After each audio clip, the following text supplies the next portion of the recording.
بسم الله الرحمن الرحيم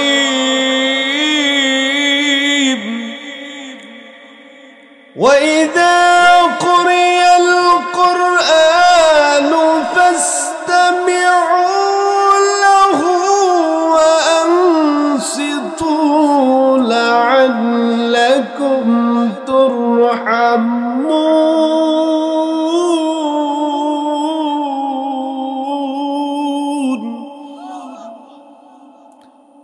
মহান আল্লাহ রাব্বুল আলামিন বললেন ওয়াইদা কুরিয়াল কুরআন, আর যখন তোমাদের সামনে কোরআন থেকে তেলাওয়াত করা হবে, কোরআন থেকে আলোচনা করা হবে, ফাস্তামিউ, মনোযোগ সহকারে শ্রবণ করো, ওয়া আনসিতু, চুপ থাকো, মনোযোগ সহকারে শুনতে হবে এবং চুপ থাকতে হবে। তাহলে কি হবে? মহান আল্লাহ রাব্বুল আলামিন বললেন লাআল্লাকুম তুরহামুন, তাহলে আশা করা যায় তোমরা রহমত প্রাপ্ত হবে। সুবহানাল্লাহ। তাহলে কোরআন থেকে আলোচনা শুনলে রহমত প্রাপ্ত হওয়া যাবে, এই কথাটা কার? সেই মহান আল্লাহ রাব্বুল আলামিন সূরাতুল বনী ইসরাঈলের 23 নম্বর আয়াতের মধ্যে বললেন ওয়াকাদা রাব্বুকা আল্লা তা'বুদু ইল্লা ইয়্যাহু ওয়া বিল ওয়ালিদাইনি ইহসানা। আল্লাহ রাব্বুল আলামিন বললেন وقضى ربك ألا تعبدوا إلا إياه وبالوالدين إحسانا। মহান আল্লাহ বললেন وقضى ربك ألا تعبدوا, তোমাদের রবের পক্ষ থেকে চূড়ান্ত সিদ্ধান্ত হয়ে গেছে, তোমাদের রব চূড়ান্ত ফয়সালা করে দিয়েছেন। কি ফয়সালা? আল্লাহ বললেন আল্লাহ ছাড়া আর কারো ইবাদত করা যাবে না। ইবাদত করতে হবে কার? এটা ফয়সালা করছেন কে? আল্লাহ। আমরা যে আল্লাহর গোলামি করব, যে আল্লাহর দাসত্ব করব, যে আল্লাহর উপাসনা করব, ইবাদত বলতে আমরা মনে করি নামাজ, রোজা, জিকির, কোরআন তেলাওয়াত করা, এগুলো ইবাদত। কিন্তু ইবাদতের অর্থ হচ্ছে তিনটি। 1 নাম্বার দাসত্ব করতে হবে আল্লাহর, 2 নাম্বার আইনের আনুগত্য করতে হবে, 3 নাম্বার উপাসনা করতে হবে। দাসত্ব মানে কি? শক্তির কাছে নত হওয়া। মুসলমান একমাত্র এক শক্তির কাছে মাথা নত করবে। এই শক্তিটা কার? 2 নাম্বার আইনের আনুগত্য করবে। যারা মানব জাতি, যারা মানুষ, তারা আইন মানবে একজনের। চিল্লায় বলেন তিনি কে?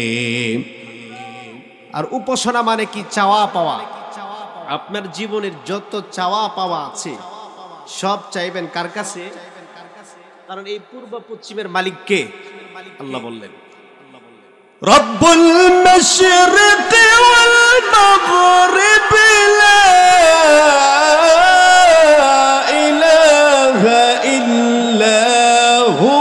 فاتخذه وكيلا।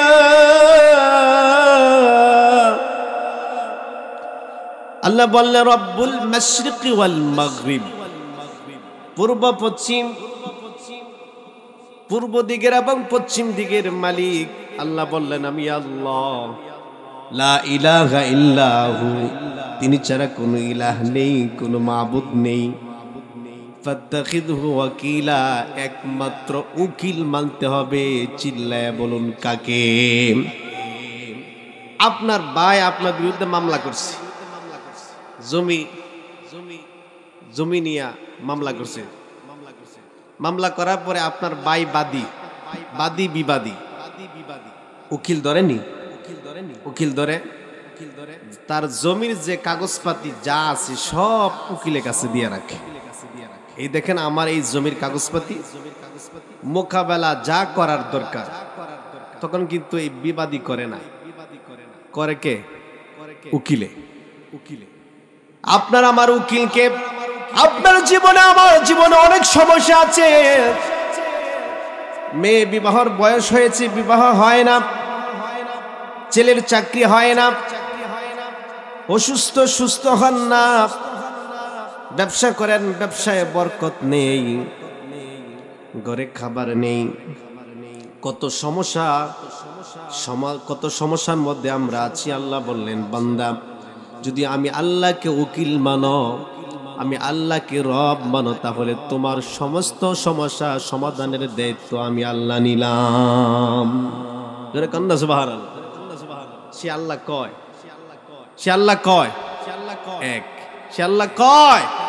আল্লাহ বললেন সূরাতুল বাকারা 163 নম্বর আয়াতে আল্লাহ দলিল দিচ্ছেন, ইবাদত করবেন কার? আল্লাহ বললেন, শোনো, কার ইবাদত করো। ওয়া ইলাহুকুম ইলাহু ওয়াহিদ লা ইলাহা ইল্লা হুয়ার রাহমানুর রাহিম।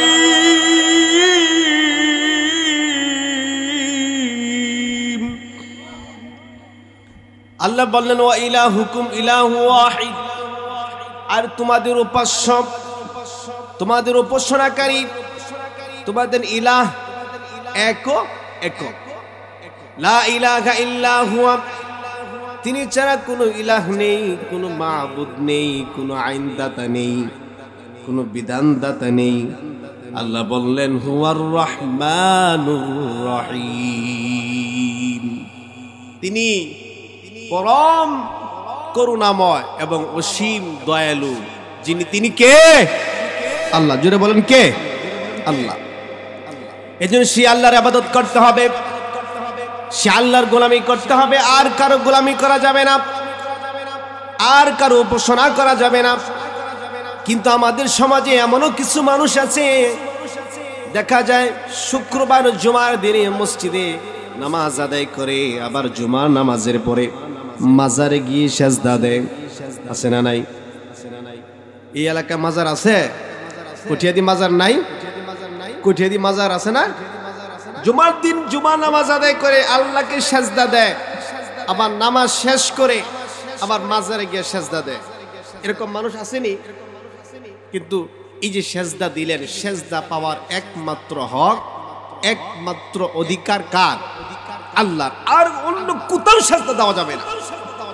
কারণ নবীজিকে আল্লাহ বলেন, নবী আপনি আমার গোলামি করেন।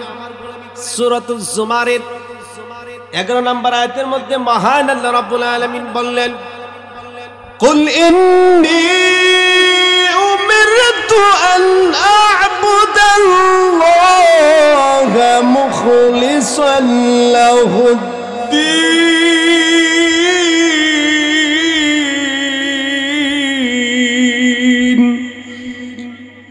আল্লাহ বললেন সূরাতুল জুমারের 11 নম্বর আয়াতে, কুল, নবী আপনি বলুন, ইন্নী উমিরতু আন আ'বুদাল্লাহা মুখলিসান লাহুদ্দীন। মহান আল্লাহ তাআলা আমাকে আদেশ করা হয়েছে, আমাকে আদেশ করেছেন আমি যেন একনিষ্ঠভাবে একমাত্র গোলামি করব কার? একমাত্র যেন আল্লাহর গোলামি করি। মানুষ আল্লাহর গোলাম, মানুষ আল্লাহর দাস এবং গোলাম। মানুষের মধ্যে হিন্দু, খ্রিস্টান, ইহুদি, নাসারা, নামাজি, বেনামাজি, সুদকুর, মদকুর যারা আছে, মানব জাতি, যত মানব জাতি আছে, সমস্ত মানব জাতিকে আল্লাহ বললেন, আমি আল্লাহ তোমাদের স্রষ্টা, আমি আল্লাহ তোমাদের রব, তোমরা আমার গোলাম, আর একমাত্র গোলামি করবা আমার। মানুষকে আল্লাহ তাআলা তার গোলামি করার জন্য, তার দাসত্ব করার জন্য সৃষ্টি করেছেন। যদি জিজ্ঞাসা করেন কোরআন কি, কোরআন কেন আল্লাহ তাআলা আমাদেরকে সৃষ্টি করেছেন, জবাব দাও, কোরআন জবাব দেয়, মা খালাকাতুল জিন্না ওয়াল ইনসা ইল্লা লিয়াবুদুন। আল্লাহ বললেন, মা খালাকতুল জিন্না ওয়াল ইনসা ইল্লা লিয়াবুদুন। মানব জাতি এবং জিন জাতিকে আমি আল্লাহ সৃষ্টি করি নাই, করেছি একমাত্র আমার গোলামি করার জন্য, আমার দাসত্ব করার জন্য, আমার উপাসনা করার জন্য। জিন জাতি এবং মানব জাতিকে কার গোলামি করার জন্য সৃষ্টি করেছেন? যেটা বলেন কার? আল্লাহ।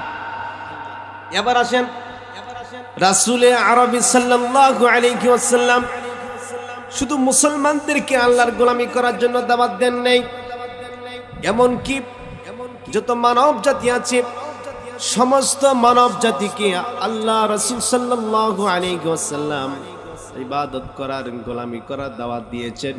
কোরআন বলতেছে সূরাতুল বাকারা 21 নম্বর আয়াতের মধ্যে আল মহান আল্লাহ রাব্বুল আলামিন বললেন, ইয়া আইয়ুহান নাসু উবুদু রাব্বাকুমুল্লাযী খালাকাকুম ওয়াল্লাযীনা মিন ক্বাবলিকুম লাআল্লাকুম তাত্তাকুন। আল্লাহ রাব্বুল আলামিন বললেন, ইয়া আইয়ুহান নাস, হে মানব সম্প্রদায়, হে মানব জাতি, উবুদু রাব্বাকুম, সেই রবের ইবাদত করো, সেই রবের গোলামি করো। কোন রব? কোন রবের গোলামি করবেন, কোন রবের উপাসনা করবেন? আল্লাযী খালাকাকুম, যিনি তোমাদেরকে সৃষ্টি করেছেন। সৃষ্টিকর্তা রব যিনি, তার গোলামি করো, তার দাসত্ব করো, তার উপাসনা করো। আর কারো দাসত্ব, আর কারো উপাসনা করা যাবে না। এই জন্য আমার ভাইয়েরা, আপনার এবং আমার জীবনের লক্ষ্য উদ্দেশ্য কি সেটা আগে নির্ধারণ করতে হবে। জীবনে কি করবেন? আল্লাহ সৃষ্টি করেছেন মানুষকে পরীক্ষা করার জন্য। পরীক্ষা করে দেখবেন কে নেক আমল করে, সুন্দর আমল করে। পরীক্ষার মাধ্যমে আপনাকে এবং আমাকে আল্লাহ দেখবেন আমরা সুন্দর আমল করি কি কিনা, ঠিক কিনা।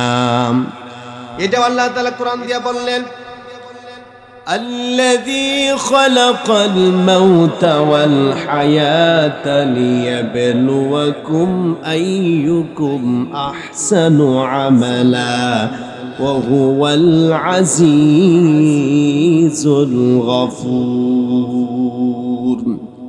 আল্লাহ রাব্বুল আলামিন বললেন, তিনি সেই সত্তা যিনি মানুষের জীবন এবং মরণ, হায়াত এবং মৌত সৃষ্টি করেছেন। কেন সৃষ্টি করেছেন? আল্লাহ বললেন, লিয়াবলুয়াকুম আইয়ুকুম আহসানু আমালা, তোমাদেরকে পরীক্ষা করার জন্য। আর পরীক্ষা করে দেখবেন কে সুন্দর আমল করে। তার মানে বোঝা যায় আপনাকে আমাকে মহান আল্লাহ সৃষ্টি করেছেন নেক আমল করার জন্য। নেক আমলটা করব আমরা আল্লাহর গোলামির মাধ্যমে।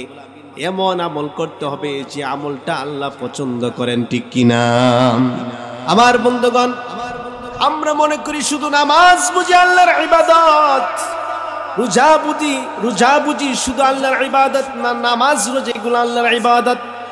কিন্তু কোন ইবাদত আল্লাহ বেশি পছন্দ করেন, কোন আমলটা আল্লাহ বেশি পছন্দ করেন সেটা জানতে হবে। জানার পরে ওই আমলটা করতে হবে। রাসূল আরবি সাল্লাল্লাহু আলাইহি ওয়াসাল্লামের কাছে একজন সাহাবী প্রশ্ন করলেন, আইয়ুল আমালি আহাব্বু ইলাল্লাহ, ইয়া রাসূলুল্লাহ সাল্লাল্লাহু আলাইহি ওয়াসাল্লাম, কোন আমল আল্লাহ অধিক পছন্দ করেন? এমন কিছু আমলের কথা বলেন যে আমলটা আল্লাহ পছন্দ করেন, ওই আমলটা আমি করতে চাই। আল্লাহ নবীকে জিজ্ঞাসা করার পর নবীজি বললেন, ক্বালাস সালাতু আলা ওয়াক্তিহা, যে ওয়াক্ত মতো, সময় মতো 5 ওয়াক্ত নামাজ আদায় করা। দেখেন, যে নামাজটা আজকে আমরা সময় মতো আদায় করি না, রাসূল বললেন যে সময় মতো, ওয়াক্ত মতো নামাজ আদায় করা এমন আমল যেটা আল্লাহ রাব্বুল আলামিন পছন্দ করেন। সুবহানাল্লাহ, যেটা কান্না সুবহানাল্লাহ। এরপর ওই সাহাবী আবার প্রশ্ন করলেন, ক্বালা তুম্মা আইয়ু, এরপর কোন আমল যেটা আল্লাহ পছন্দ করেন? রাসূল আরবি সাল্লাল্লাহু আলাইহি ওয়াসাল্লাম বললেন, ক্বালা তুম্মা বিররুল ওয়ালিদাইন, পিতা মাতার সাথে সদাচরণ করা, ভালো ব্যবহার করা, মা বাবার খেদমত করা, এটা এমন আমল। যুবক ভাই, আজকে তুমি মার সেবা করো না, বাবার সেবা করো না, মার খেদমত করো না, বাবার খেদমত করো না। আল্লাহ নবী বললেন মা বাবার সেবা করা এমন আমল যেটা পছন্দ করেন কে? কে পছন্দ করেন? এক নাম্বার নামাজের কথা বললেন, 2 নাম্বার বাপ মার সাথে ভালো ব্যবহার করতে হবে, এই 2টা আমল। 3 নাম্বারের পরে সাহাবী আবার প্রশ্ন করলেন, ইয়া রাসূলুল্লাহ, এরপরে কোন আমল যেটা আল্লাহ পছন্দ করেন? রাসূল বললেন, ক্বালা আল জিহাদু ফি সাবিলিল্লাহ, আল্লাহ রাস্তায় যুদ্ধ করা, আল্লাহ রাস্তায় জিহাদ করা, জান মাল কুরবান করা, এটা এমন ইবাদত, এমন আমল। বলেন তো পছন্দ করেন কে? আল্লাহ। এগুলো করবো নি আমরা? আবার বন্ধুগণ, এই জন্য সূরাতুল বানি ইসরাঈলের 23 নম্বর আয়াতে আল্লাহ বললেন, ওয়াকাদা রাব্বুকা আল্লা তা'বুদু ইল্লা ইয়াহু ওয়া বিল ওয়ালিদাইনি ইহসানা। তোমাদের রব চূড়ান্তভাবে ফয়সালা করে দিয়েছেন, আল্লাহ ছাড়া আর কারো ইবাদত করা যাবে না, আর কারো গোলামি করা যাবে না, আর কারো উপাসনা করা যাবে না। এবার আসেন, মানুষ আল্লাহর গোলাম, মানুষ আল্লাহর গোলামি করবে। রাসূলকে আল্লাহ বললেন, নবী আপনি আহলে কিতাব যারা আছে তাদেরকে দাওয়াত দেন। কুল ইয়া আহলাল কিতাবি তাআলাউ ইলা কালিমাতিন সাওয়াইন বাইনানা ওয়া বাইনাকুম আল্লা না'বুদা ইল্লাল্লাহা ওয়া লা নুশরিকা বিহি শাইআ ولا نشرك به شيئا ولا يتخذ بعضنا بعضا أربابا من دون الله বলেন আল্লাহু আকবার। আমার ভাই, আল্লাহ পাক রব্বুল আলামিন বললেন, কুল নবী আপনি বলুন, হে আহলে কিতাব যারা আছে তাদেরকে আপনি বলুন, তাআলাও এসব ইলা কালিমাতিন সাওয়াইন বাইনানা ওয়া বাইনাকুম, একটি কালিমার দিকে, যেই কালিমা আমাদের মাঝে এবং তোমাদের মাঝে একই ধরনের। এই কালিমা হচ্ছে লা ইলাহা, যারা বলেন লা ইলাহা ইল্লাল্লাহু মুহাম্মাদুর রাসূলুল্লাহ। রাসূল বললেন, যেই কালিমা আমাদের মাঝে এবং তোমাদের মাঝে একই ধরনের। এরপরে কি করব? যে আল্লাহ ছাড়া আর কারো ইবাদত করব না, সুবহানাল্লাহ। এরপরে কি? যে আল্লাহর ইবাদত করব, সে আল্লাহর সাথে কাউকে শরীক করব না, ইবাদতে শিরিক করব না, এবং নিজেদের মধ্যে একজন আরেকজনকে রব মানাবো না, রব মানবো না। আমার ভাইয়েরা, মুফাসসির কিরাম যারা মুফাসসিরগণ তারা উল্লেখ করেছেন, এই আয়াতের ব্যাখ্যা করতে গিয়ে যে কথাগুলো উল্লেখ করেছেন, এই আয়াতের 2 শ্রেণীর রবের কথা বলেছেন। এক শ্রেণীর রব হচ্ছে রাষ্ট্রীয় রব, আরেক শ্রেণীর রব হচ্ছে ধর্মীয় রব। রাষ্ট্রীয় রব কারা? আল্লাহ পাক রব্বুল আলামিন বললেন, রাষ্ট্রীয় রব হচ্ছে তারা যারা আল্লাহর বিধান দিয়ে দেশ পরিচালনা করে না এবং আল্লাহর বিধান মানুষকে মানতে দেয় না, মন গড়া বিধান দিয়ে দেশ পরিচালনা করে। এই আয়াতের আল্লাহ পাক রব্বুল আলামিন বললেন তারাই হচ্ছে রাষ্ট্রীয় রব, ঠিক কিনা? আর ধর্মীয় রব কারা?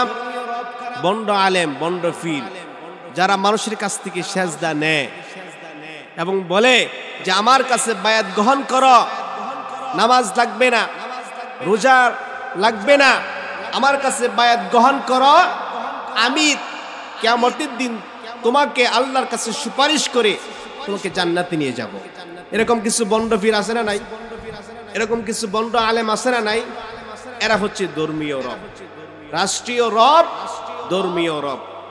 এই জন্য আল্লাহ বলছেন, নবী আপনি বলেন যেন আমরা নিজেদের মধ্যে একজন আরেকজনকে রব মানব না। তাহলে আসলে আমাদের রব কে?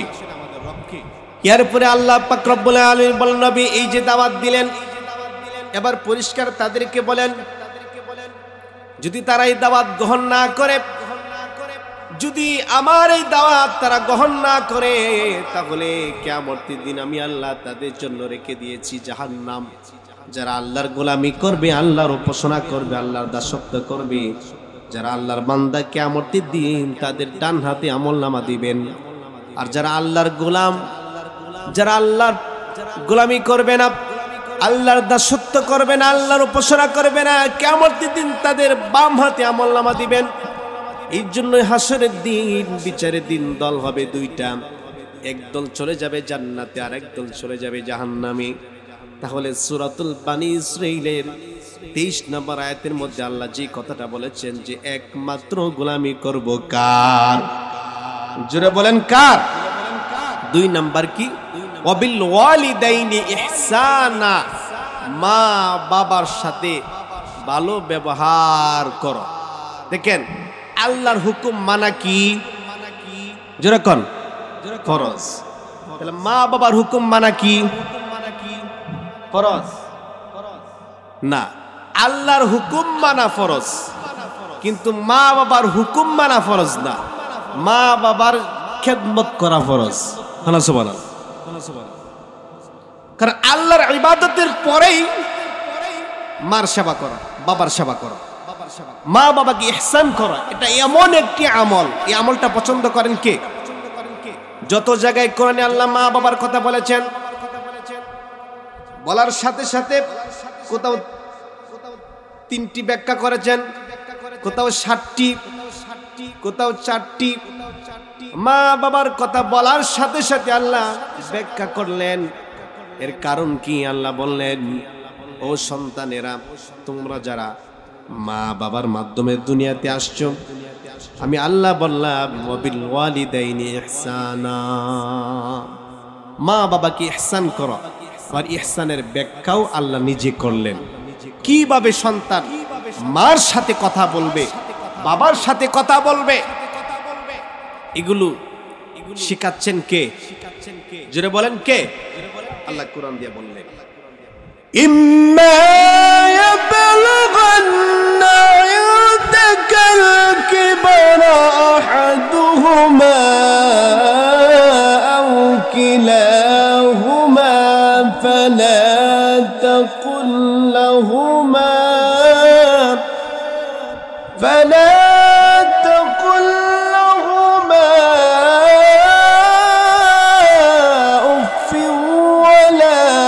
تنهرهما وقل لهما قولا كريما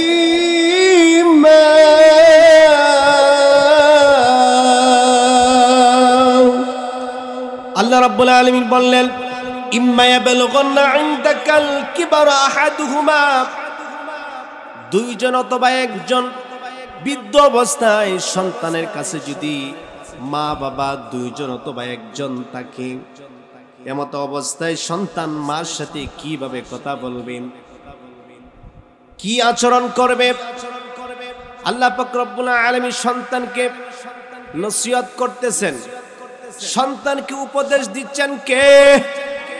আরো জোরে বলুন কে? ও তোমরা যারা মা বাবার মাধ্যমে দুনিয়াতে আসছো, মনের কান দিয়া শুনো যুবক ভাই, যারা মার সাথে খারাপ আচরণ করো, বাবার সাথে খারাপ আচরণ করেছো, মাকে কষ্ট দিয়েছো, বাবাকে কষ্ট দিয়েছো, তোমাদের জন্য কথাগুলো বলতেছি। আমাদের সমাজে এমনও দেখা যায়, বাবার বয়স 80 বছর হয়ে গেছে, হাঁটতে পারে না, উঠতে পারে না, বসতে পারে না, এমত অবস্থায় সন্তান তার বিল্ডিং ঘরের মধ্যে দামি খাটের মধ্যে জাজিম বিছাইছে, দামি চাদর বিছাইছে, বিছানোর পরে পুত্রবধূ শ্বশুরকে সকালবেলা শীতের রজনীতে সকালবেলা নাস্তা দিয়েছে। নাস্তা বৃদ্ধ শ্বশুর ঘরে বসে নাস্তা খায়। এক পর্যায়ে পানি যখন পান করবে, হাত থেকে গ্লাসটা পড়ে গেছে তোশকের মধ্যে। তোশক ভিজে গেছে, চাদর ভিজে গেছে।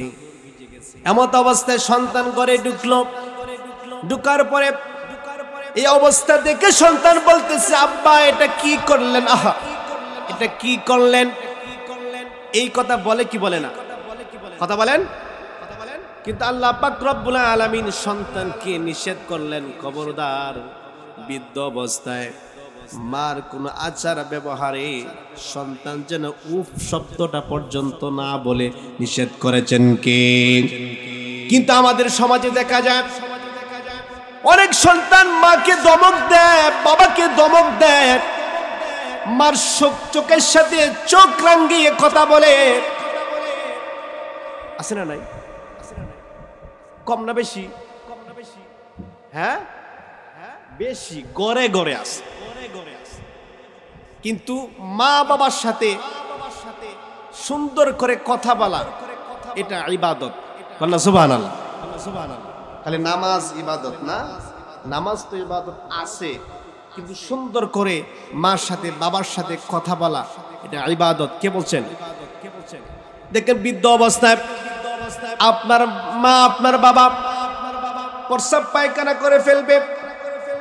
গত কয়েকদিন আগে একজন মুসল্লি আমার কাছে নালিশ নিয়ে আসছে, বললেন হুজুর সকালবেলা আমার আব্বা কাপড় চোপড় নষ্ট করেছে, প্রস্রাব পায়খানা করে পরিষ্কার করলাম, দুপুর বেলা গিয়ে দেখি একই অবস্থা, আবারও পরিষ্কার করলাম, সন্ধ্যাবেলা একই অবস্থা।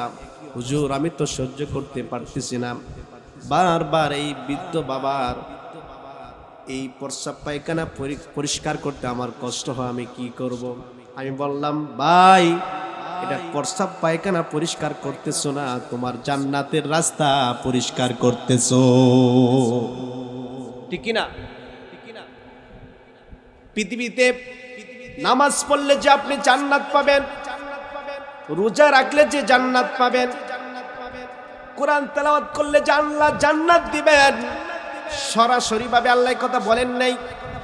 কিন্তু আপনার আমার নবী বিশ্ব নবী জনাবে মুহাম্মদুর রাসূলুল্লাহ সাল্লাল্লাহু আলাইহি ওয়াসাল্লাম বলেছেন, কোন সন্তান যদি মা বাবার খেদমত করে, মা বাবাকে রাজি খুশি করতে পারে, যেই সন্তানের প্রতি মা রাজি খুশি হয়ে যায়, বাবা রাজি খুশি হয়ে যায়, আল্লাহ বললেন ওই সন্তানের প্রতি আমি আল্লাহ রাজি খুশি হয়ে যাই।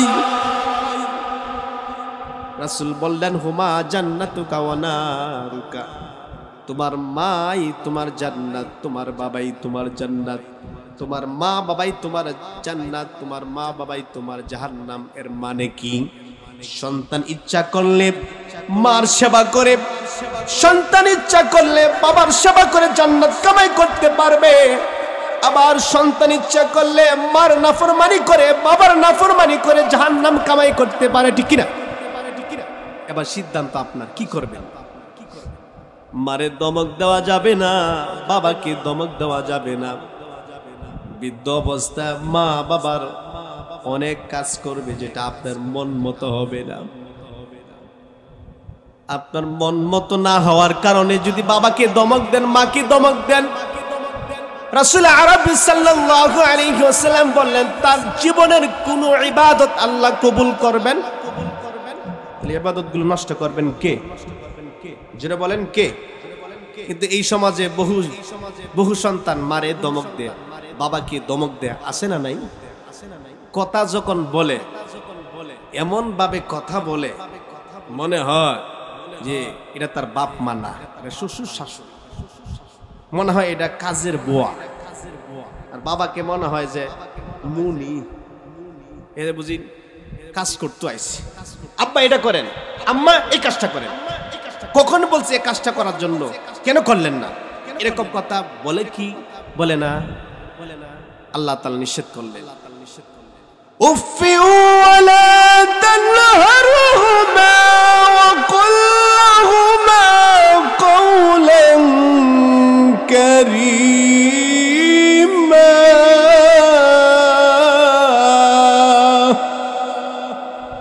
মা বাবার কোনো কাজে উফ শব্দটি বলা যাবে না।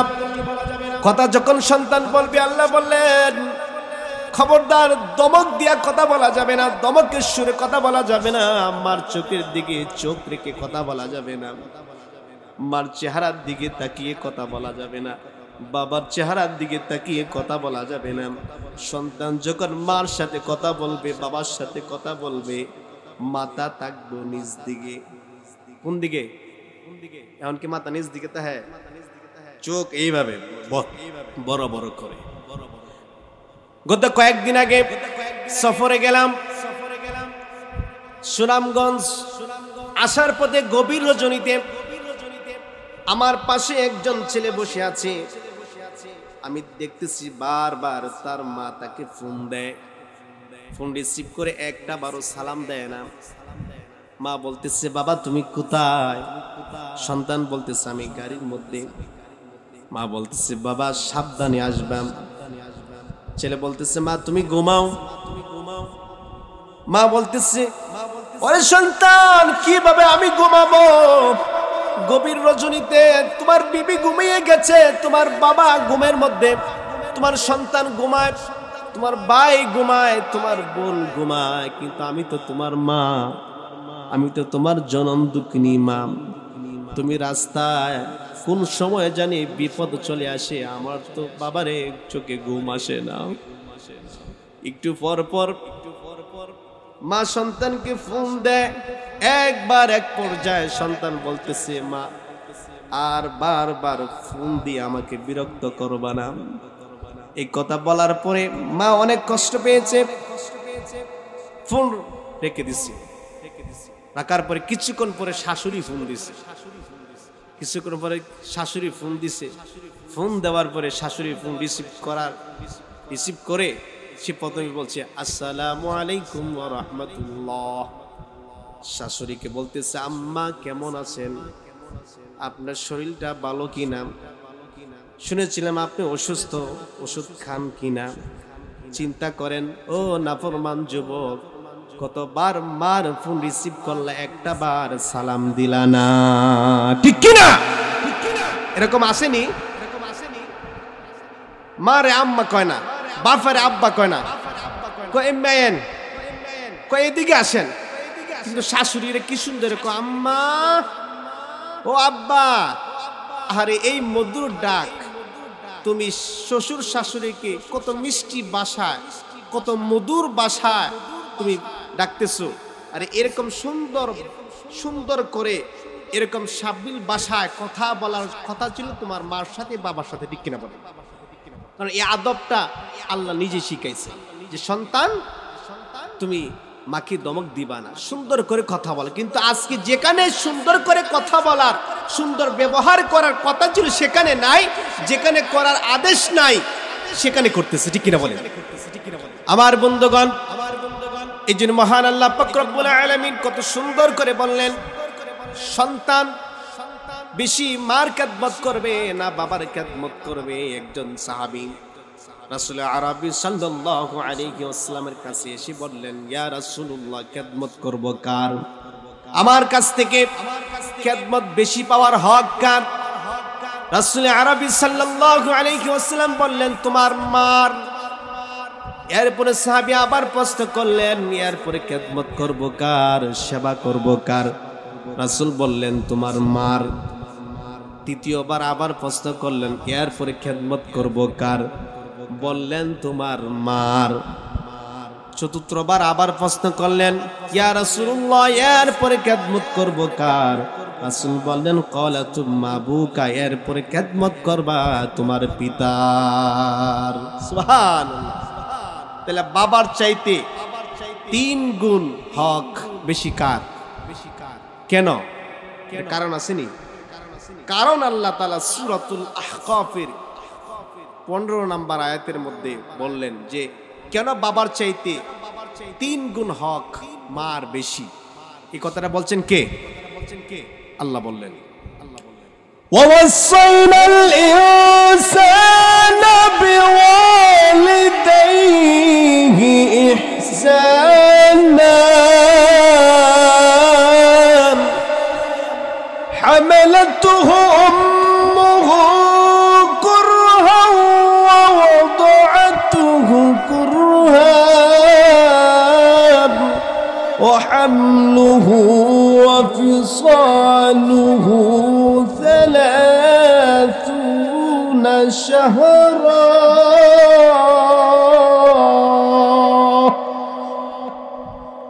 আল্লাহ বললেন ওয়াসাইনাল ইনসান, আমি আল্লাহ মানব জাতিকে মানুষদেরকে নির্দেশ দিয়েছি মানুষ যেন তার মার সাথে বাবার সাথে ভালো আচরণ করে, ভালো ব্যবহার করেন।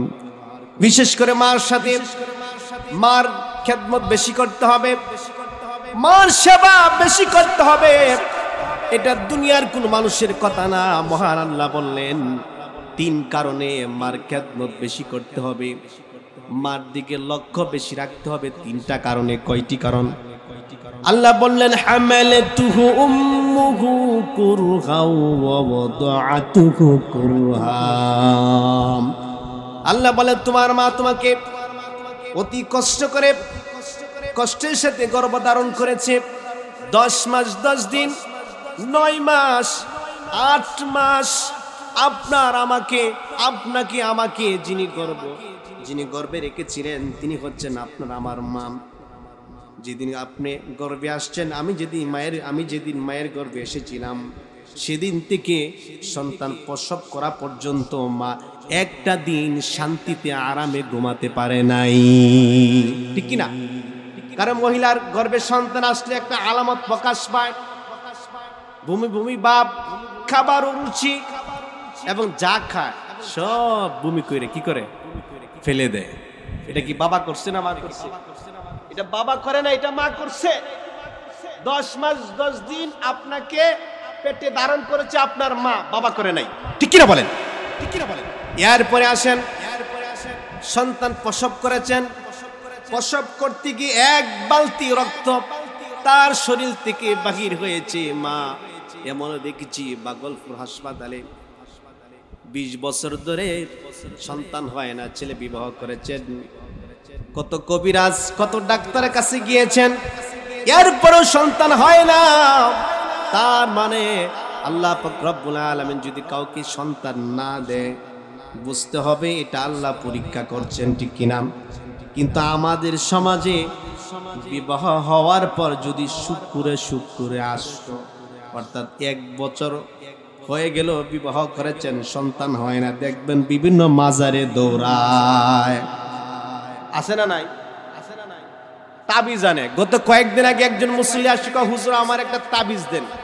আমি কই তাবিজ লটকানো তো শিরিক, তাবিজ ব্যবহার করা যাবে না। কয় হুজুর আমার তো ছেলে হয় না, মেয়ে হয়েছে ছেলে হয় না। তার মানে তার বিশ্বাস, কে জানি বলছে যে অমুক হুজুরের কাছে গেলে, অমুক অলির কাছে গেলে, অমুক পীরের কাছে গেলে যদি তাবিজ নাও তাহলে ছেলে হবে। সন্তান হয় না, হুজুরের কাছে যাও, উতার পানি খাও, ছেলে হবে। আসলে কি হুজুরের ক্ষমতা আছে বাচ্চা দেওয়ার, সন্তান দেওয়ার? না ক্ষমতা কার? আল্লাহ। আমি বললাম ভাই তাবিজ একটা না, যদি 100 তাবিজও দেই সন্তান কিন্তু হবে না যদি আল্লাহ না দেয়, ঠিক কিনা? ঠিক কিনা? তার মানে সন্তান দেওয়ার মালিক কে? যেটা বলুন কে? 20 বছর হয়ে গেল সন্তান হয় না। 20 বছর পরে গর্ভে সন্তান আসছে। ছেলের পক্ষে শ্বশুর শাশুড়ি খুশি, মেয়ের পক্ষে শ্বশুর শাশুড়ি, ছেলের শ্বশুর শাশুড়ি সবাই খুশি। আহারে এতদিন পরে আমার মেয়ের ঘরে সন্তান হবে। শ্বশুর শাশুড়ি বলতেছি এতদিন পরে নাতির মুখ দেখব, সবাই খুশি। যখন শুনছে গর্ভে সন্তান আসছে, মেয়ের বাবা মিষ্টি লই আইছে বের ভাই। ছেলের বাবা গেছে কি, মেয়ের শ্বশুর মিষ্টি লয়ে গেছে। আরে বিয়াই, খুশি সংবাদ কি? কয় 20 বছর পরে নাতির মুখ দেখবো। কন্যা সুবহানাল্লাহ, আসেনি এমন? এরপরে দেখেন ডেলিভারি হওয়ার সময় হয়ে গেল। বাস্তব ঘটনা, ভাগলপুরের ঘটনা। ডেলিভারি সময় হয়ে যাওয়ার পর 3 দিন অপেক্ষা করলেন, সন্তান প্রসব হয় না। এক পর্যায়ে অবস্থা খুবই খারাপ। তাড়াতাড়ি হাসপাতালে নিয়ে গেলেন। যাওয়ার পরে ডাক্তার বলতেছে সময় তো পার হয়ে গেছে, এমন সময় আসছেন এখন 2 জনকে বাঁচানো সম্ভব। একজন হয়তো মেয়ে বা বাচ্চা, 2 জনকে বাঁচানো যাবে না, 1 জনকে বাঁচানো যাবে। এখন কি করব সিদ্ধান্ত নেই। এক পর্যায়ে মেয়ের বাবা মা বলতেছে মেয়েকে বাঁচিয়ে রাখেন, আর ছেলের বাবা মা বলতেছে 20 বছর ধরে নাতির চেহারা দেখি না, এতদিন পরে নাতি হবে, নাতি দরকার। কারণ যদি পুত্রবধূ মারা যায় তাহলে ছেলেকে সুন্দর মেয়ে দেখে বিবাহ করাবো, কিন্তু নাতি লাগবে। কারণ আমরা মনে করি যদি কারো সন্তান না হয়, সন্তান আল্লাহ না দেয়, তাহলে তারে আমরা বলি আটকুর। কি কুর কয়নি? আটকুর কয়নি? আসলে কি সন্তান না হইলে আটকুর বলা যাবে? কবিরা গুনাহ। কারণ সন্তান দিচ্ছেন না কে? যখন আল্লাহর ইচ্ছে তখন দিবেন। সমস্ত ডাক্তাররা বসছে কি করা যায়, চেষ্টা করেন না, দেখেন না 2 জনকে বাঁচানো যায় কিনা। এক পর্যায়ে বলতেছে না 2 জনকে বাঁচানো সম্ভব না, 1 জনকে বাঁচানো যাবে। এরপরে যেই মহিলা সন্তান প্রসব করবেন তার কাছে গেলেন ডাক্তার, গিয়ে বললেন মা দেখো তোমার অবস্থা খুবই খারাপ, এখন যদি আমরা চেষ্টা করি 1 জনকে বাঁচানো যাবে, 2 জনকে বাঁচানো আমাদের পক্ষে সম্ভব না। এরপরও বাঁচানোর মালিককে আমরা চেষ্টা করে দেখতে পারি। চেষ্টা করলেন, চেষ্টা করার পরে এই ডাক্তার বলতেছে দেখেন হয়তো সন্তান বাঁচবে নাহলে আপনি বাঁচবেন, এখন কি করব? মহিলাটা চিৎকার মেরে বললেন ডাক্তার 20 বছর এই সন্তানের জন্য অপেক্ষা করতেছি, আমার আত্মীয় স্বজন, আমার স্বামীর আত্মীয় স্বজন অপেক্ষা করতেছে, 20 বছর পার হয়ে গেছে, সন্তান হয় না। 20 বছর পরে আল্লাহ একটি সন্তান দিয়েছেন। আমি মা যদি মারা যায় কোনো সমস্যা নাই, আমার সন্তান আমার জীবনের বিনিময়ে হলেও আমার সন্তানকে বাঁচিয়ে রাখেন। যেটা কর না সুবহানাল্লাহ। তাহলে মা সন্তান প্রসব করতে গিয়ে জীবন দিয়ে দিছে। বালতির 1 বালতি না 2 বালতি রক্ত বাহির হয় এমন মহিলা আছে সন্তান প্রসব করতে গিয়ে এত কষ্ট করে ফেলে, এত কষ্ট হয়। ওই দিন এক দাতি মহিলার স্বামী বলতেছে হুজুর আমার স্ত্রী অনেক মহিলার সন্তান প্রসব করেন, এই কাজই করেন, কিন্তু হঠাৎ একদিন একজন মহিলার এত কষ্ট হয়েছে, আমার বেবি বলতেছে যে মহিলা এমন অবস্থা যে সে মারা যাবে। সন্তান যখন আসছে তার শরীর থেকে এত রক্ত বাহির হয়েছে, এরপরে সন্তান দুনিয়াতে আসার পরে মার হুঁশ নাই, মা বেহুশ হয়ে পড়ে গেছে, ঘন্টার পর ঘন্টা বেহুশ হয়ে পড়ে গেছে, বেহুশ হয়ে রয়েছে। এক পর্যায়ে যখন সন্তান মার হুঁশ আসছে তখন সন্তান বলে আমার কলিজার টুকরা কোথায়, একটু দেখাও। দাতি মহিলা বলতেছে আরে যার জন্য তোর জীবন শেষ পর্যায়ে একেবারে শেষ হওয়ার মতো হয়ে গেল, এখন বুঝি তাকে দেখতে চাও? মা চিৎকার মরে বললেন ও শাশি, এই সন্তানের জন্যই তো এত কষ্ট করলাম, ঠিক কিনা? তাহলে এই সন্তান বড় হওয়ার পরে যদি মাকে দমক দে, বাবাকে দমক দে, তখন মার মনে কষ্ট লাগে কি লাগে না? কম না বেশি? লাগেনি কষ্ট? এজন্য মহান আল্লাহ পাক রব্বুল আলামিন বললেন তোমার মা তোমার বাবা তোমার কাছে এমন একটি আমানত আমি আল্লাহ রাখলাম, যে আমানতকে যদি তোমরা রক্ষণাবেক্ষণ করো, সেবা করো, আমি আল্লাহ খুশি হয়ে তোমাদেরকে জান্নাত দিব। সুবহানাল্লাহ। দেখেন মুসা আলাইহিস সালাতু ওয়াস সালামের নাম শুনেন নাই? বনি ইসরাইলে কত বড় পয়গম্বর। এই মুসা আলাইহিস সালাম একদিন আল্লাহর সাথে কথা বলতেছে, উনি তো আল্লাহর সাথে সরাসরি কথা বলতেন। জিজ্ঞাসা করতেছে আল্লাহ কিয়ামতের দিন জান্নাতে আমার সাথী কে হবে, আমার সাথে কে থাকবে জান্নাতে? প্রশ্ন করলেন।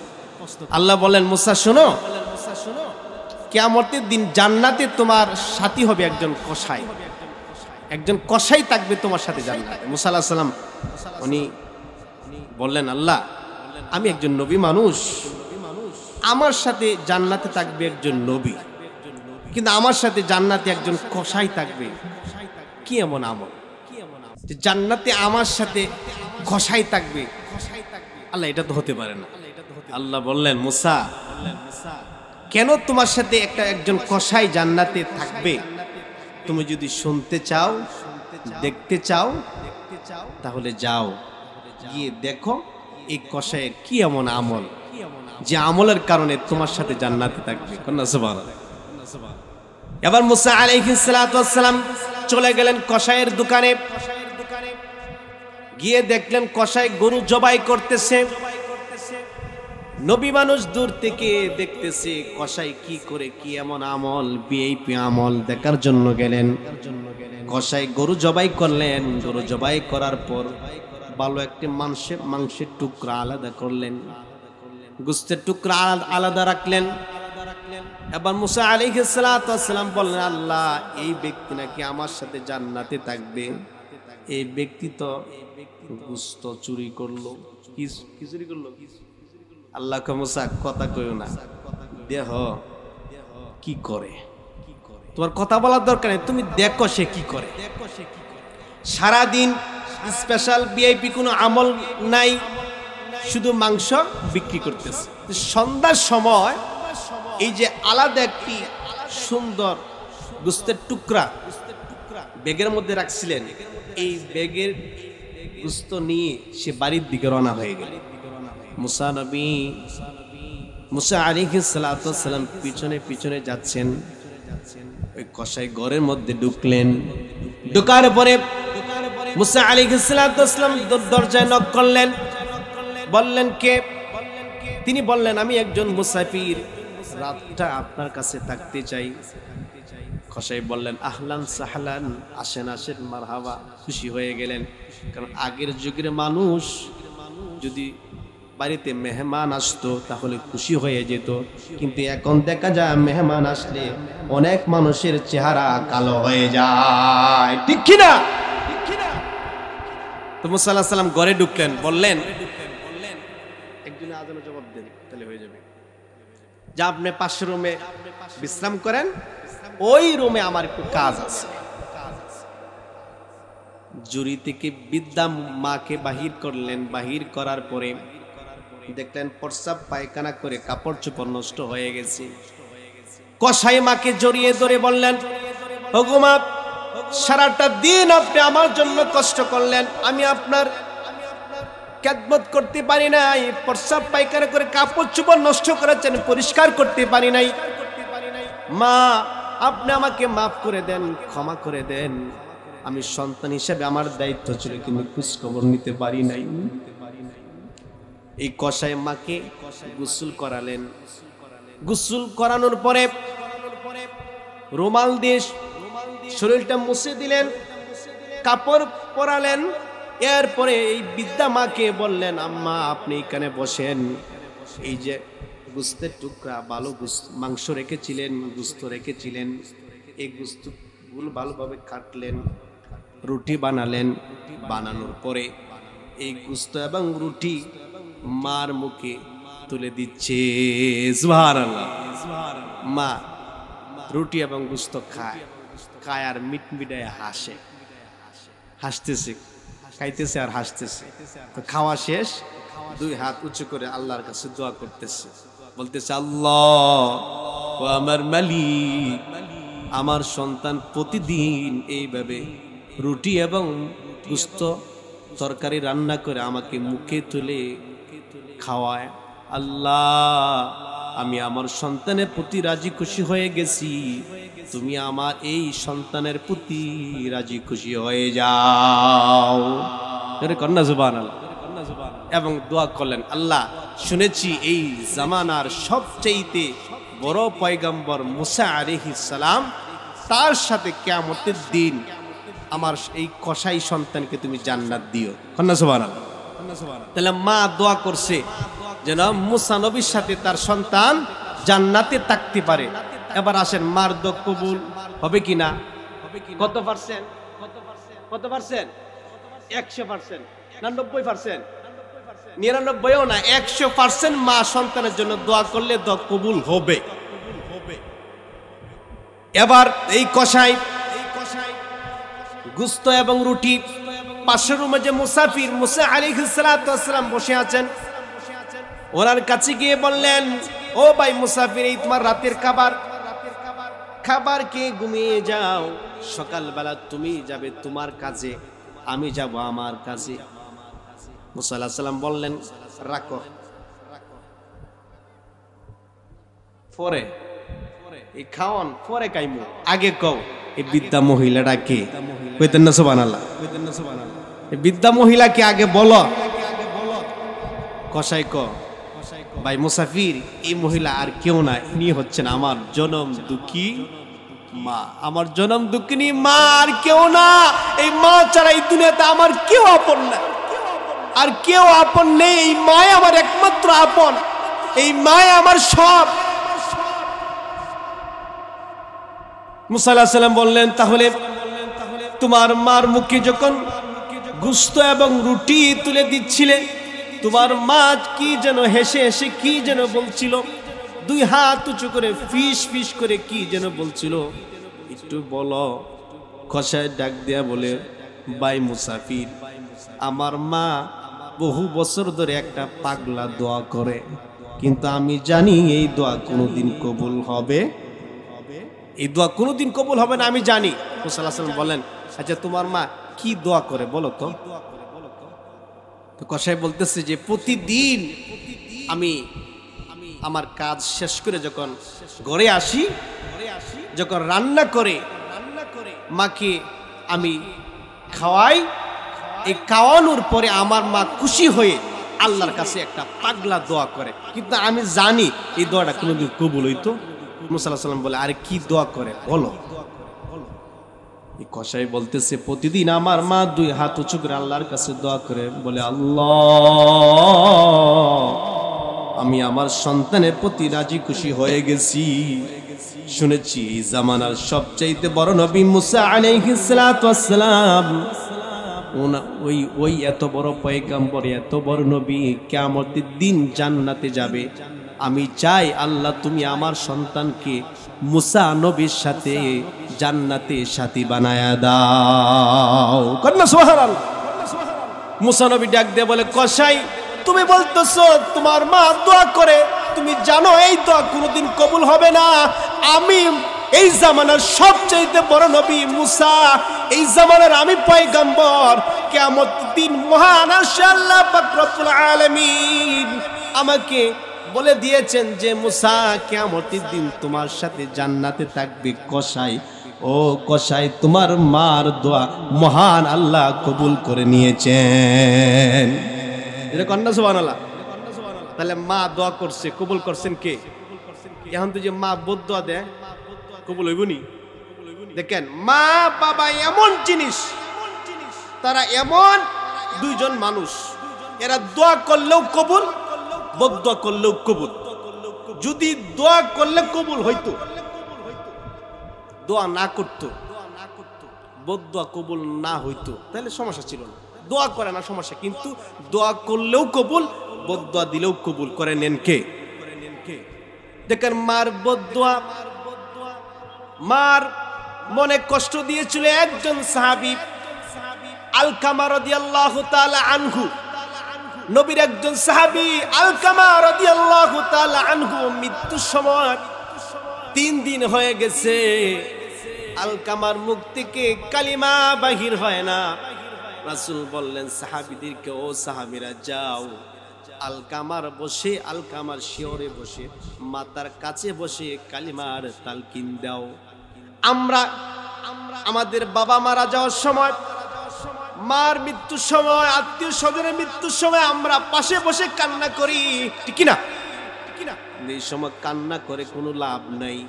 যদি ওই মৃত ব্যক্তির কোনো কল্যাণ চান, তাহলে রাসূল বললেন, যদি কোরআন তেলাওয়াত করতে পারো তাহলে সূরা ইয়াসিন তেলাওয়াত করো। যখন সাক্কাত শুরু হয়ে যাবে, মৃত্যুর যন্ত্রণা শুরু হয়ে যাবে, ওই সময় যদি কালামে পাক থেকে সূরা ইয়াসিন তেলাওয়াত করা হয়, তাহলে আল্লাহ পাক রব্বুল আলামিন তার মৃত্যুর যন্ত্রণা সহজ করে দেয়। সুবহানাল্লাহ। কিন্তু এটা আমরা করি। আলকামার 3 দিন পার হয়ে গেছে, সাক্কাত শুরু হয়ে গেছে, কিন্তু মুখ থেকে কালিমা বাহির হয় না। নবীজির কাছে গেলেন, গিয়ে বললেন, ওগো আল্লাহর নবী, আপনার সাহাবী আলকামার মুখ থেকে কালিমা বাহির হয় না। নবীজি বললেন, যাও তালকিন দাও। তালকিন দেওয়া হলো, এরপর মুখ থেকে কালিমা বাহির হয় না। নবীর সাহাবীর মুখ থেকে কালিমা বাহির হয় না, এর কারণ আছে না নাই? নবীজি বললেন, আলকামার মা বাবা জীবিত আছে। সাহাবীরা বললেন, বাবা নাই, মা আছে। তাহলে তার বিবিকে ডাকো। বিবিকে ডাকলেন। নবীজি বললেন, আলকামার বিবিকে বললেন, তোমার স্বামী কি নামাজ পড়তো না? কহ নামাজ পড়তো। রোজা রাখতো না? জি রোজা রাখতেন। নেক আমল করতেন না? কহ নেক আমল করতেন। তাহলে তার মুখ থেকে কালিমা বাহির হয় না কেন? তার কি আলকামার কি মা জীবিত আছেন? কহ মা আছেন। নবীজি বলেন, তাহলে মাকে ডাকো। মাকে ডাকলেন, মা আসলেন। নবীজি জিজ্ঞাসা করলেন, আলকামার মা কি? নবীজি জিজ্ঞাসা করলেন, আপনার সন্তান কি নেক আমল করতেন না? তিনি বললেন, জি নেক আমল করতেন। আপনার সন্তান কি নামাজ পড়তেন না? নামাজ পড়তেন। সৎ কাজ করতেন না? সৎ কাজ করতেন। নবীজি এরপরে জিজ্ঞাসা করলেন, আপনি তো আলকামার মা? তিনি বললেন, জি আমি আলকামার মা। নবীজি বললেন, আলকামা আপনার সাথে কেমন ব্যবহার করত? এই কথা বলার সাথে সাথে আলকামার মার চোখ থেকে পানি পড়তেছে, মা কান্না করতেছে, মার কথা বলে না। নবীজি বললেন, আপনি কেন কথা বলেন না? আলকামার মা চিৎকার মেরে বললেন, ওগো আল্লাহর নবী, আমার এই আলকামা আমার কথা শুনতো না, শুধু বিবির কথা শুনতো, আমার খেদমত করতো না। আমার কি দরকার, আমার কি প্রয়োজন, আলকামা এই দিকে কোনোদিন লক্ষ্য রাখতো না। সব সময় বিবির কথা শুনতো, আর বিবির কথা শুনে আমাকে কষ্ট দিত, আমার সাথে খারাপ ব্যবহার করত।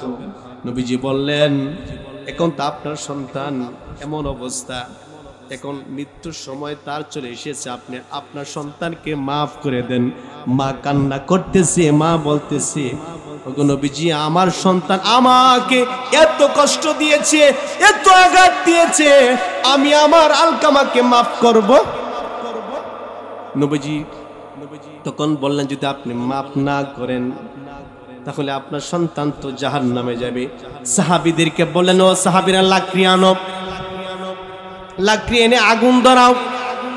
কারণ নবীজি এটা বুঝতে পারলেন, যদি আলকামার মা তাকে মাফ না করে মুখ থেকে কালিমা নসিব হবে না, আল্লাহ মাফ করবেন না। ঠিক কিনা? আল্লাহ মাফ করবেন না।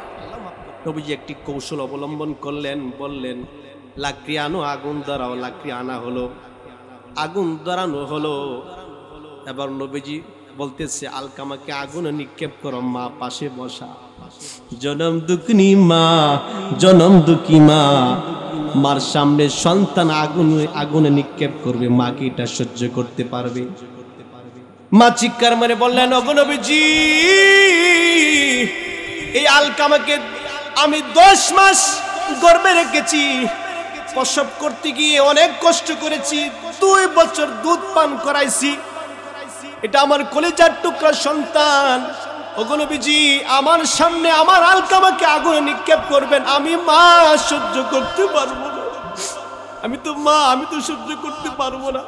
ওগো নবীজি, আমার আলকামা আমাকে যা কষ্ট দিয়েছিল, আমার মনে যত আঘাত দিয়েছিল, ওগো নবীজি, আমি আমার আলকামাকে মাফ করে দিলাম, এরপরেও আলকামাকে আগুনে নিক্ষেপ করবেন না। কন্যা সুবহানাল্লাহ। যখন এই কথা বললেন মা, যে আমি আমার আলকামাকে মাফ করে দিলাম, এই কথা বলার সাথে সাথে আলকামার মুখ থেকে কালিমা বাহির হয়ে গেল, লা ইলাহা মুহাম্মাদুর রাসূলুল্লাহ সাল্লাল্লাহু আলাইহি ওয়াসাল্লাম। তার মানে এখান থেকে কি বুঝলেন? যেই সন্তান মার সাথে বাবার সাথে ভালো ব্যবহার করে না, ভালো আচরণ করে না, মাকে কষ্ট দেয়, বাবাকে কষ্ট দেয়, সে যদি মসজিদের ইমামও হয়, মসজিদের খতিবও হয়, আলেমও হয়, বক্তাও হয়, এমনকি নবীর সাহাবী হলেও মৃত্যুর সময় মুখ থেকে কালিমা নসিব হবে না। ঠিক কিনা? তাহলে মার সাথে বাবার সাথে ভালো ব্যবহার করা এমন আমল নবীজি বললেন এটা আল্লাহ পছন্দ করেন। 1 নাম্বার নামাজ, ওয়াক্তমতো নামাজ পড়া, এমন আমল পছন্দ করেন কে? কিন্তু আজকে আমরা নামাজ পড়ি না। আল্লাহ তাআলা এই কথাটাই বলছেন, فإذا قضيت الصلاة فانتشروا في الأرض وابتغوا من فضل الله।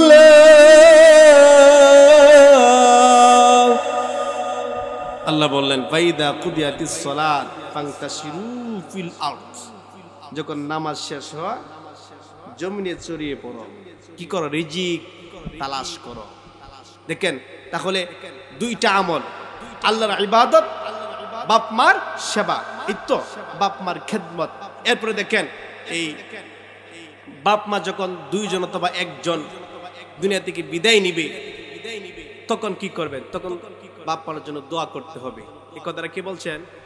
আল্লাহ বললেন واخفض لهما جناح الذل من الرحمة وقل رب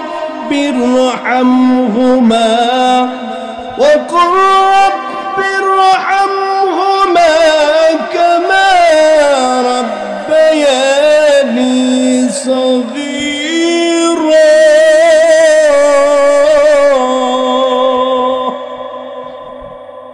অনেক সময় দেখা যায়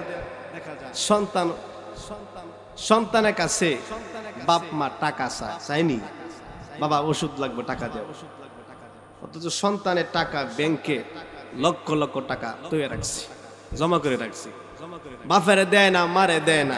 আল্লাহ বললেন ওয়াখফিদ লাহুমা জানাহাদ দুল্লি মিনার রাহমা, যে মা বাবার জন্য রহমতের ডানা বিছিয়ে দাও। এর মানে কি? আপনার সয় সম্পদ, টাকা পয়সা যা আছে সব বাপ মার সামনে রাখো। বাপ মা কেন চাইবে আপনার কাছে? কেন চাইবে? যখন যা দরকার তখন তা দেওয়াও ইবাদত। সুবহানাল্লাহ।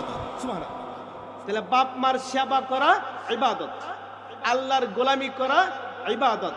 কিন্তু এই 2টা ইবাদত এমন পছন্দ করেন কে? কিন্তু আজকে এই 2টা ইবাদত নাই, আল্লাহর গোলামিও নাই, বাপ মার খেদমতও নাই। এরপরে কিছু মুসলমান কয় আমি তো মুসলমান, বাপ মুসলমান, দাদা মুসলমান, মুসলমানের সন্তান, নামাজ পড়ি না, তাতে কি হয়েছে? একদিন না একদিন তো আমি জান্নাতে যাবই, কারণ কালিমাতে পড়ছি লা ইলাহা ইল্লাল্লাহু মুহাম্মাদুর রাসূলুল্লাহ। এইগুলো বলে আপনি পার হতে পারবেন না। এর কারণ কি? এই দেখেন সময় শেষ হয়ে গেছে। একটা সন্তান দুনিয়াতে আসার পরে তার মা তাকে 2 বছর দুধ পান করে। কয় বছর? 2 বছর। হামালাতু উম্মুহু কুরহা ওয়া ওয়াদাআতুহু কুরহা ওয়া হামলুহু ওয়া ফিসালুহু 30 শাহরা। এখানে আল্লাহ বলছেন যে গর্ভধারণ এবং দুধ পান করানো নিয়ে 30 মাস। কতদিন? 30 মাস। আর সূরা লুকমানের মধ্যে আল্লাহ বলছেন যে 2 বছর একজন মা তার সন্তানকে দুধ পান করানোর জন্য নির্দেশ দিলেন কে? একজন সাহাবী বললেন ইয়া রাসূলুল্লাহ, আমি তো মার দুধের ঋণ পরিশোধ করে দিয়েছি। কেমনে? আমি আমার বৃদ্ধ মাকে জুরির মধ্যে রেখে মাথায় করে কাবাগর 7টা চক্কর দিয়েছি, হজের সমস্ত কাজ শেষ করেছি। তার মানে ইয়া রাসূলুল্লাহ, আমি আমার মার দুধের ঋণ পরিশোধ করছি। রাসূল বললেন ও সাহাবী শুনো, তুমি যখন দুনিয়াতে আসছিলে, প্রথম দুনিয়াতে আসার পরে শাল দুধ আছে না, এই শাল দুধ যে 1 ফুটা শাল দুধ যে আমরা পান করেছিলাম, যদি আপনার আমার শরীরের চামড়া, বুকের চামড়া, পিঠের চামড়া দিয়ে স্যান্ডেল বানিয়ে যদি মাকে দেওয়া হয়, মা আমার বুকের চামড়া, পিঠের চামড়া দিয়ে আমি স্যান্ডেল তৈরি করলাম, আপনি মৃত্যুর আগ পর্যন্ত এই স্যান্ডেল ব্যবহার করবেন। রাসূল বললেন তাহলেও আপনি আমি দুনিয়াতে আসার পরে এক ফুটা শাল দুধ আছে না, এই শাল দুধ যে পান করেছিলাম এটা ঋণ পরিশোধ হবে। সুবহানাল্লাহ। আজকে বিজ্ঞান প্রমাণ করছে যে একটা সন্তান দৈনিক 8 বার তার মার স্তন থেকে দুধ পান করে। কমসে কম কয়বার? 8 বার। বিজ্ঞান এটা নিয়ে গবেষণা করলো, দেখলো যে একজন সন্তান যখন একবার দুধ পান করে কমসে কম 1 ফোঁয়া, কতটুক? 1 ফোঁয়া। তাহলে যদি 8 বার দুধ পান করে তাহলে 8 ফোঁয়া কত? কয় কেজি? তাহলে 36 মণ। 36 মণ দুধ পান করেছি কমসে কম আপনার আমার মার স্তন থেকে। এটার ঋণ পরিশোধ করা যাবে? যাবে। এই জন্যই আমার ভাইয়েরা, যাদের মা বাবা আছে আল্লাহর ইবাদতটা করবেন, মার সেবা করবেন। আর যা বেয়াদবি করছেন, মাকে কষ্ট দিয়েছেন, দয়া করে আল্লাহর হস্তে আজকে মার পা ধরে, বাবার পা ধরে মাফ চাইবেন, বলবেন আব্বা আম্মা আমি ভুল করেছি, আমাকে মাফ করে দেন। মাফ চাইলে মাফ করবেনই। আর যাদের নাই এরা দোয়া করবেন। দোয়াটা শিখাচ্ছেন কে?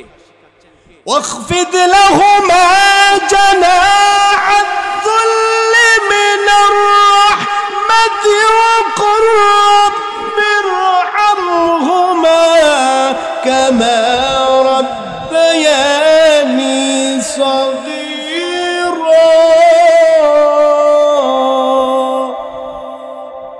এর মানে কি জানেন? রব্বির হামহুমা কামা রব্বায়ানি সগীরা। হে আমার রব, শৈশবে আমার মা বাবা যেভাবে আমাকে স্নেহের কোলে লালন পালন করেছিল, আজকে আমার মা বাবা দুনিয়াতে নাই, তোমার কাছে চলে গেছে, তুমি আমার মা বাবাকে সেইভাবে লালন পালন করো। সুবহানাল্লাহ। তাহলে আজকে আলোচনা বিষয় ছিল কয়টি? একমাত্র গোলামি, দাসত্ব উপাসনা করব কার? 2 নাম্বার মা বাবার সেবা করবো তো ইনশাআল্লাহ। কারা কারা করবেন? 2 হাত উঁচু করে আল্লাহকে দেখান। আল্লাহ সবাইকে আল্লাহর ইবাদতের পরে মা বাবার খেদমত করার তৌফিক দান করুন। আমিন। ওয়া আখিরি দাওয়ানা আনিল হামদুলিল্লাহি রাব্বিল আলামিন।